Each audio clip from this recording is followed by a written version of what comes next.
Ayun, magandang araw po mga kabady. Welcome ulit sa ating channel. Ayan, at kung bago pa lang po kayo sa ating channel, subscribe na po kayo para lagi po kayong updated sa mga bagong video po natin. Ayan, at di po tayo nakapag-fishing dahil po hindi tumitigil yung ulan dito. Kaya po yung mga ilog dito bumabaha. Kapag wala na pong ulan, makakapag-fishing na po tayo. Pero ngayon, ang upload po muna natin ay dito muna sa dorm. At kakauwi ko lang po sa trabaho mga kabady. Ayan, at nagutom na po tayo. Bali, kakain po muna tayo. Tapos magpapabagay tayo ng box. At maglalagay tayo ng mga ipapadala natin na bagahe sa Pilipinas. Ayan, kain po muna tayo. Ayan, may kanin tayong tira dito. Ito yung sobra ko. Tapos may niluto po tayo dito. Yung niluto ko kanina. Ayan. May ginataang manok. Tapos may atay. Tapos may itlog. Yan po. Yan, kain po tayo. Tapos may balot tayo rito. Yan, sa mga kumakain po ng balot dyan. Yan, balot po kayo dyan. Yan, kain po tayo. Yan, may ano tayo dito. Sterilized balot. Yan, may ano tayo dito. Lagay ng balot. Yan, kain po muna tayo. Mamaya natin kainin yung balot. Tapos natin kumain ng kanin. Dahil nagutom na po tayo, sobrang pagod natin ngayong araw na ito. Dahil marami pong gawa sa amin. At nag-overtime tayo. Bali, 12 hours po tayo sa trabaho. Kaya sobrang pagod. Talagang diretso yung gawa. Yan, at bago po tayo kumain, mag-pray po muna tayo. Panginoon, maraming salamat po sa pagkain po na nasa harapan ko ngayon. Bigyan niyo po itong kalakasan sa aking pangatawan. At Panginoon, maraming salamat din po sa mga blessing na binibigay niyo po sa akin at sa mga viewers po namin at pamilya ko. Ingatan niyo po sila palagi. Huwag niyo po silang pabayahan. Maraming salamat po. In Jesus' name, Amen. Yan, kain po tayo mga kabady. Ito yung luto natin na ginataan na adobo. May manok, tapos itlog at atay. Nilagyan ko ng atay. Yan, unang subo po para sa inyo. Habang tumatagal, sumasarap. Habang linagyan ko siya ng itlog mga badyo. Yan. Yung adobo natin, linalagyan ko ng itlog.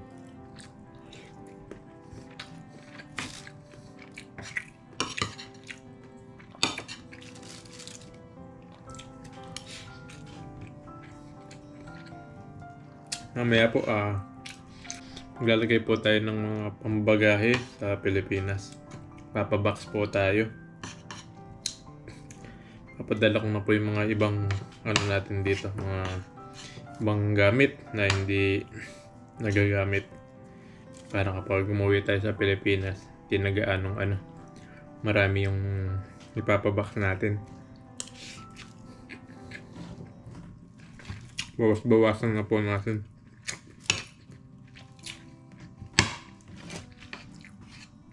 Marami-rami po kasi dito yung mga yung mga gamit. Lalo na nung bago po ako dito. Talagang yung mga kailangan ko na gagamitin. Lagi po akong bumibili. Kaya dumami ng dumami. Kaya yung iba, papadala ko na po.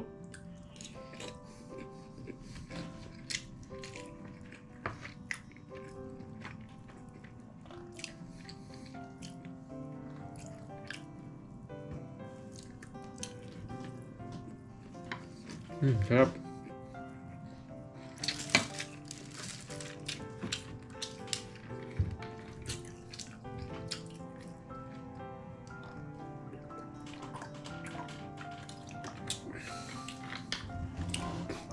Tapos yung mga nasisirang lambat, papadala tayo yung mga nasisirang na lambat na ginagamit po natin. Papadala natin yung iba. Para sa Pilipinas po, maayos pa ng papa ko dahil marunong siyang magtai. Yung mga sira, yung mga kaya niya pang buuin.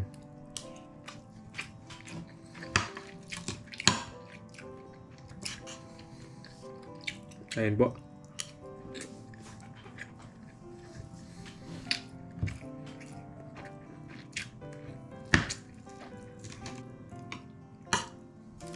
Di po tayo nakapag-fishing gawa ng yung mga ilog dito. Patigil-tigil yung ulan, minsan lalakas yung ulan, kaya napakabilis po kapag umulan na ng malakas dito. Mabilis umapaw yung tubig sa mga ilog.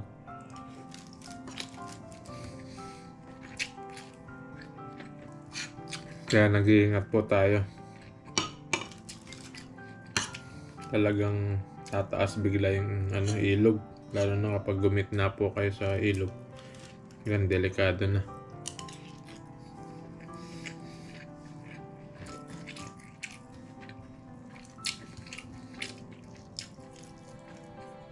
Lalo na po kapag hindi ka pa marunong lumangoy. Talagang delikado.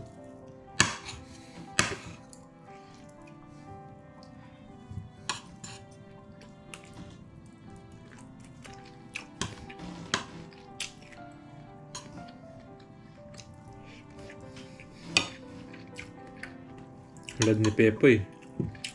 Hindi gaano marunong lumangoy yun. Kaya hindi siya pwedeng mag-isa. Kailangan may kasama siya lagi. Kasi kapag bumaya yung ilog, delikado.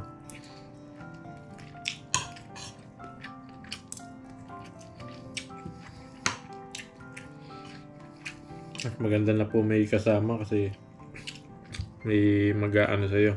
Kung sakaling babaya yung ilog, may kasama ka.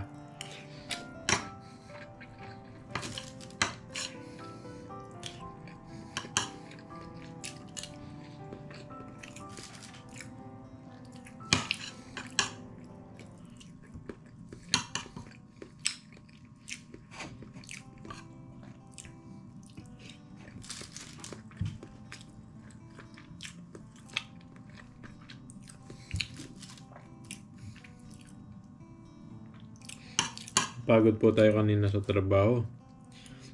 Yung gawa po kasi namin, first day po ng talagang ang dami, tambak po yung gawa namin. Kaya po talagang pag-uwi mo dito sa dorm, kailangan mo maghanap ng pagkain. Kailangan mo nang kumain para mawala yung pagod.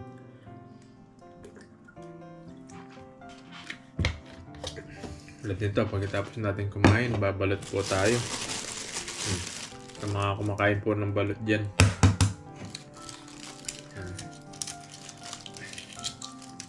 Siguro naman po, meron sa inyo yan. Mga OFW, ibang OFW po dyan. Meron po bang balot na ibibenta sa inyo? Sarap ng sabaw niya.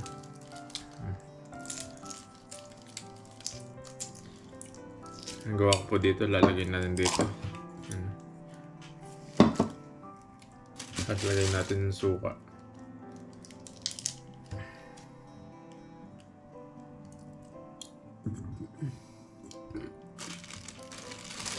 Buksan natin yung dalawa. Tira natin yung isa. Sarap ng sabaw niya. Bagong luto po siya. Bago yung itlog na ito.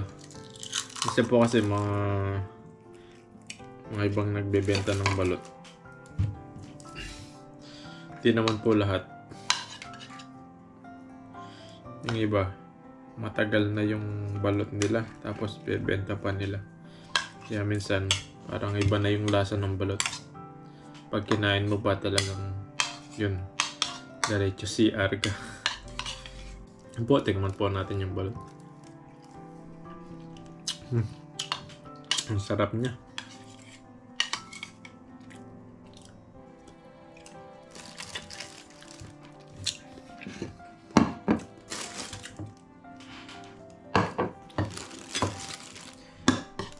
Yan po.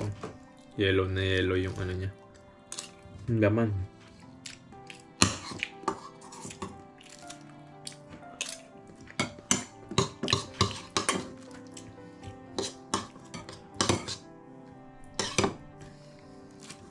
Kain po tayo.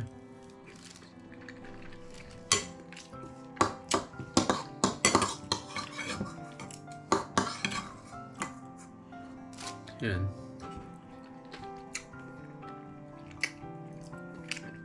Masarap po yung sisiw ng balot, mga kabady. Kaso yung mga ibang kumakain, Yung dilaw lang yung kinakain nila, ayaw nilang sisiw.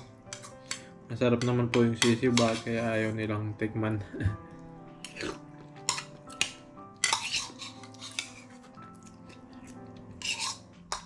Pero yung iba, hindi kumakain ng balot.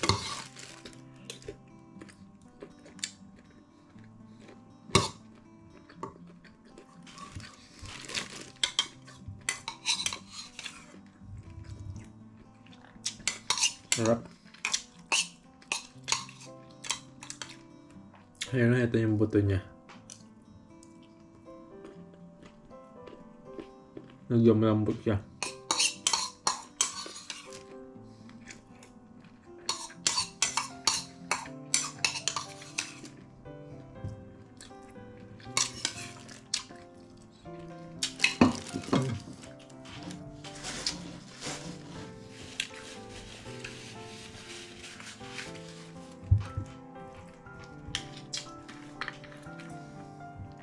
Ganito lang po yung buhay natin dito sa Taiwan, mga buddy. Pagtapos ng trabaho, yun, hanap ka ng pagkain mo, tapos pahinga, tulog, trabaho, kain, trabaho, kain, tulog, ganun lang, paikot-ikot lang po yung buhay natin dito.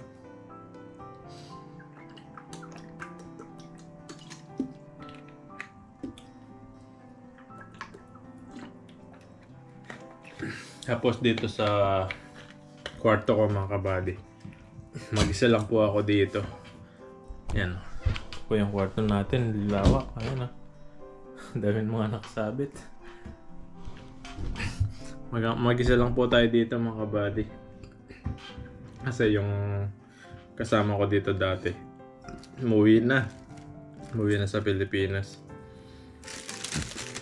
Marami na sigurong pera, marami ng ipon, kaya umuwi na siguro.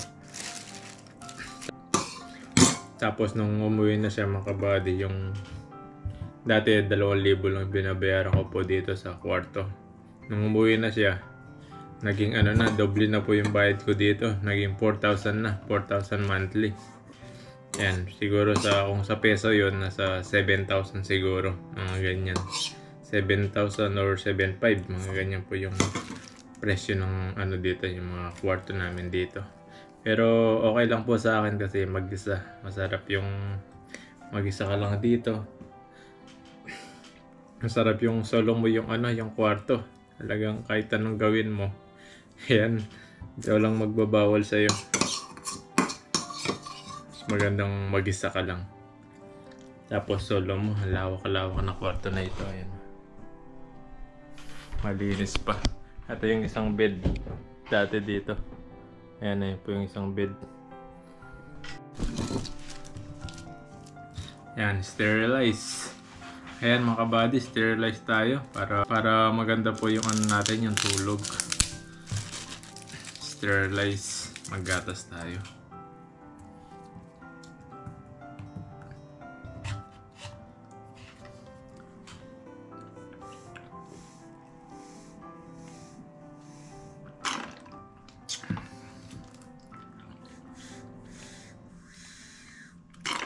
Sarap, thank you Lord. Busog po tayo ngayon. Tapos maglalagay tayo ng mga gamit sa box. Yan, ito naman po yung labas ng kwarto ko, mga kabady. Yan.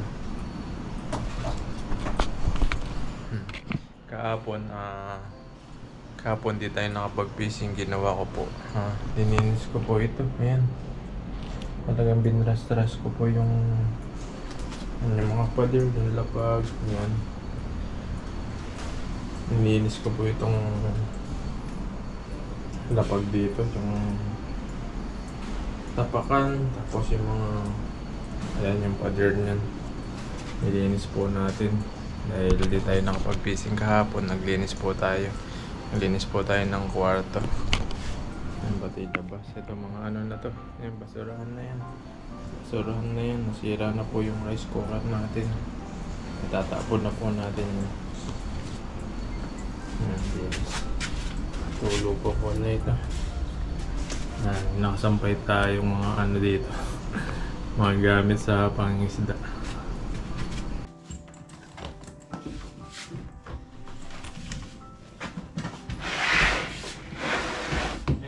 gamit ko mga kabady, andito yung mga ipapadala natin. Nandito sa isang maleta. Ayan. Yung mga ibang iniwan nila misis na pumunta sila dito. Papadala rin natin. Yan, ito po yung laman ng ating box. Medyo puno na siya. Ayan. May mga ibang marami na po tayo nailagay dyan. Ayan. Napapansin nyo. Ano na lang siya. Sa 1/4 na lang yung pwedeng malagay dito. Lagay pa natin yung ibang pwedeng malagay dito.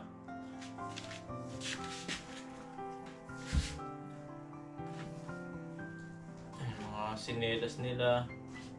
Ayan. Mga sinelas po nila na iniwan nila dito. Kasi nung pumunta po sila dito, yung misis ko tsaka yung anak ko, iwan nila ito dahil punong-puno na yung maleta nila gawa ng mga pinambili namin na marami po silang nabili nun, kaya hindi nakakasya yung iba.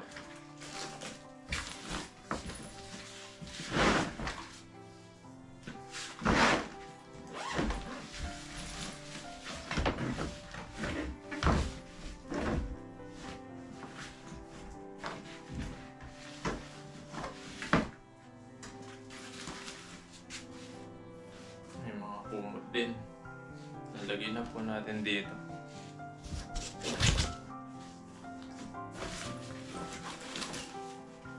Yan, sombrero. Lagyan na natin dito. Para sama-sama na. Sombrero ni Rain. Lagyan na rin po natin dito.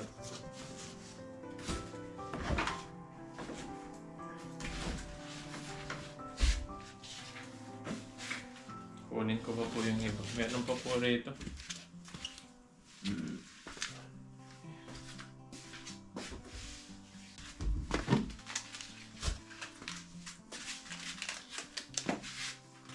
Tapos ito pong mga ayan. Yung mga seed. Yan yung mga buto. Yan, sabi ng papa ko, magtatanim daw siya ng mga, papabili siya ng mga buto rito, buto ng Taiwan, mga talong, kasi mahaba po yung mga talong rito. Ayan, nagpabili siya, babili po ako ng yan, dalawang piraso, marami na po yung laman nito. Mga talong, tapos yung mga cherry tomato, ayan, bumili din po ako ng buto ng cherry tomato, yung dumarami, yung po nito, yung puno niya, yung gumagapang, tapos dumarami yung mga cherry tomato, yung kamatis. Tapos may broccoli. Yan, bumili rin po ako ng broccoli. Ayan. Tatanim ng papa ko po dun sa sa lupa na malapit po sa amin. Lagyan na po natin dito. Wala na. Marami na po kasi na dito na ilagay. Punong-puno na po ito. Tapos yung mga may sirang lambat dito na ilagay na rin po natin dito. Ako ayusin ng papa ko pagdating sa Pilipinas. Yung mga lambat na nasira para mabuo ulit. Ano lang po yun, magaling naman po magtahi ng mga sira ng lambat. Kaya maayos ulit. Para pagdating natin sa Pilipinas, may magagamit tayo ulit ng mga lambat. Kasi doon sa Pilipinas, malapit lang po yung ilog doon. Kaya makapag-fishing pa rin po tayo. Nandun na po tayo sa Pilipinas. Pag-uwi natin sa Pilipinas, yung mga puno na itong mga binili natin ito pag-uwi natin sa Pilipinas.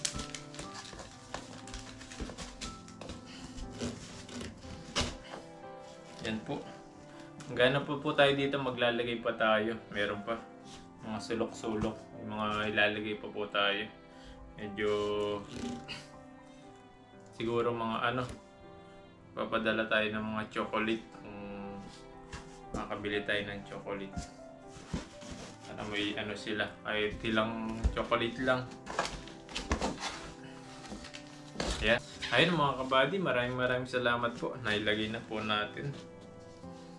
Yan, at maglalagay po tayo dito. Yung mga ibang, yan, yung pwede pong malagay dito. Paglagay pa tayo. Bili tayo ng chocolate para pampasalubong sa Pilipinas. Kumbaga ay yan, marami-rami pa po ito malalagay natin dito. Tapos meron pang mga ano doon, yung mga nabili natin. Yan, malawak pa ito. Marami pang malalagyan ito. Mabili pa po tayo ng mga chocolate. Yan, maraming salamat po mga buddy sa panonood sa atin. Yan, okay na po ito. Ayan, hanggang sa susunod po ulit mga kabady. Abangan nyo na lang po yung mga susunod na mga gagawin po natin. Kung mag-fishing o ano pa po yung mga gagawin natin dito. Ayan, maraming salamat po. At mag-ingat po kayo palagi and God bless po.